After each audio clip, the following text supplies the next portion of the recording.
Good morning. So our objective for today is students will be able to solve problems that involve the area and the circumference of a circle.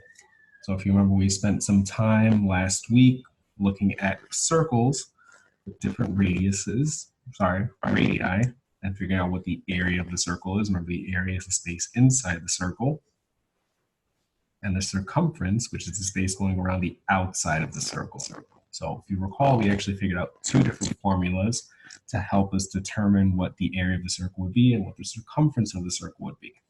So the first formula that we found was that if we know what the diameter of the circle is, we multiply that by pi. That's going to tell us what the circumference of the circle is. So let's look at this circle up here, for example.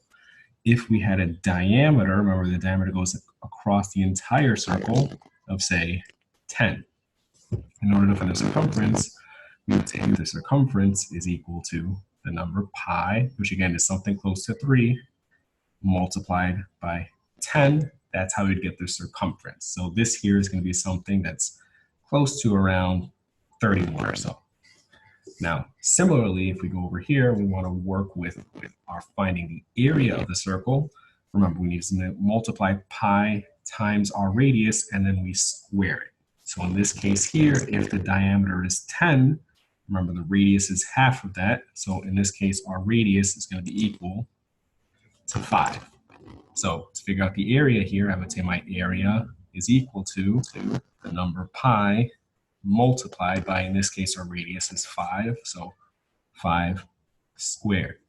Now, just try not to forget, when we say 5 squared, that actually means 5 times 5 and not 5 times 2. So this here is pi multiplied by 25.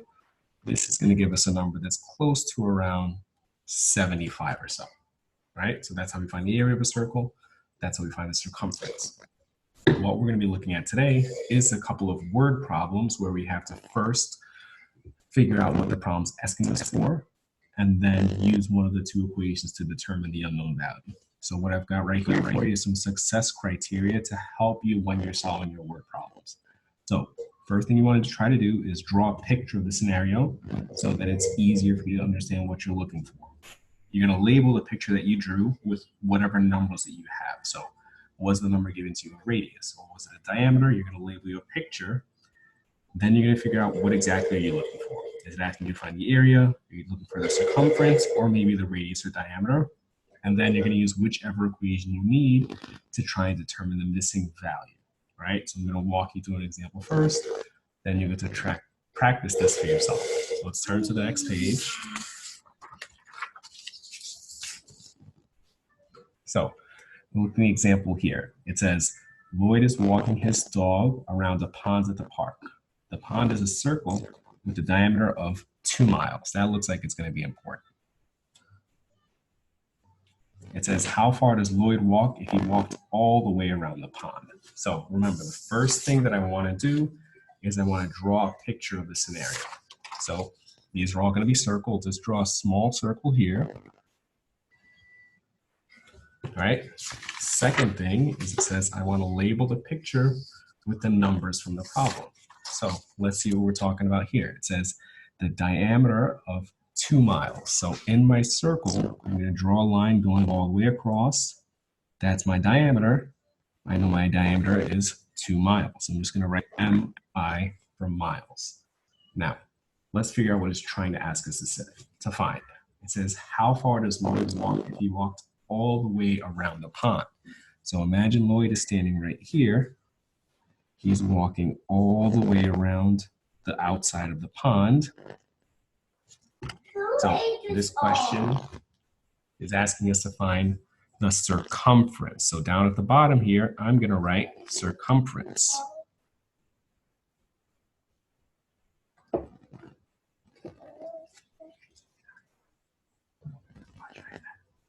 So we need to figure out what the circumference is here. That means that I'm going to use the equation. The circumference is equal to pi times the diameter. So we know what the diameter is, so all I have to do here is replace the 2 here with the d in the equation to figure out what my circumference is. So the circumference is going to be equal to pi multiplied by 2. Now at this point, you're going to take out your scientific calculator, but if you don't have one, on your phone, go to your calculator app, and a trick that you can use to impress your friends is once you turn it sideways, you actually get a scientific calculator. So I'm going to say pi multiplied by 2.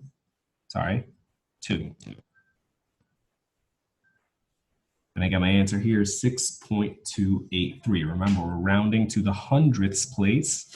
So my final answer is going to be 6.28. And let's not forget our units, in this case, miles. So that tells us that Lloyd walked 2 miles going around the outside of this circle here. Right? Now I want you to try to practice the 3 problems at the bottom of the page here. Pause the video. Okay, so now that you've done your practice, just going over a couple of key things here. For this first one here, again, the first thing you want to do is draw your picture. So we're going to have a circle. It told us the radius was 3.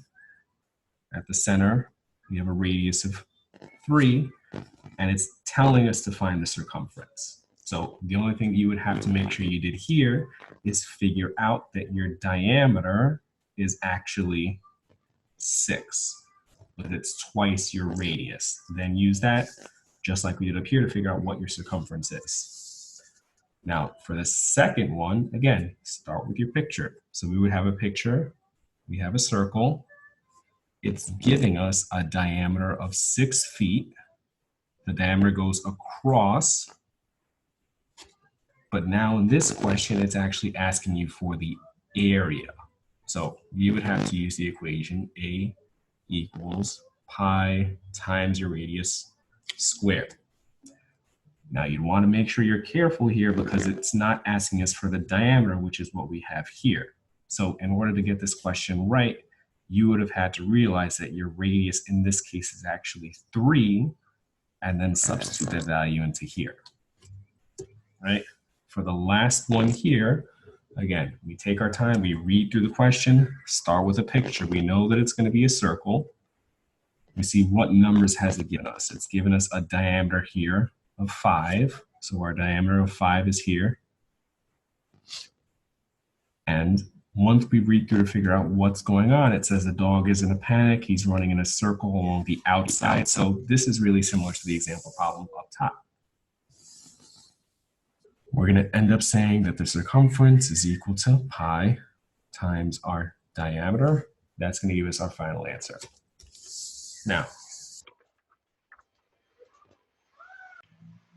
so what we're doing on this next page here are some word problems that are going to require us to do multiple steps. So the first thing that you're going to end up having to do is using the information, just like we did on the last page, to first determine the circumference or the area of the circle. And then once you have that information, you're going to use it to answer the question, right? So I have an example for you here. It says the tires on a bus have a 33-inch diameter. How far will the bus travel after the wheels have made 4 rotations? So this is 2 parts. We're going to focus on this first part here, right?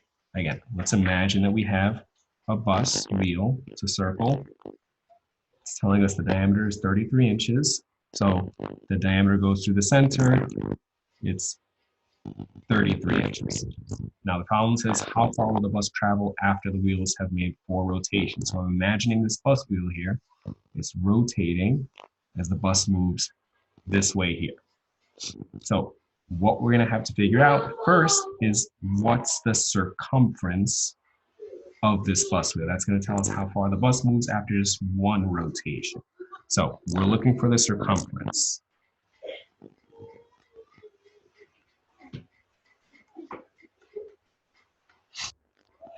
Again, we know the circumference is equal to pi times the diameter. We have the diameter here, so it's going to be pi multiplied by 33. So our circumference in this case is going to be pi times 33. I'm getting 103.67. Don't forget our units in this case, it's going to be 103.67 inches. But we're not done with the question yet. For the last part, it's saying how far will the bus travel after making 4 rotations. This here is what happens with just 1 rotation. So to get our final answer, we can take this number and multiply it by 4.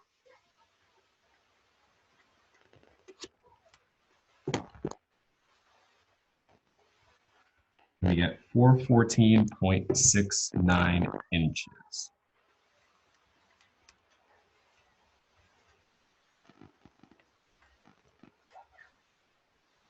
All right, so that's that example. Try the 2 at the bottom of the page here. They're pretty similar.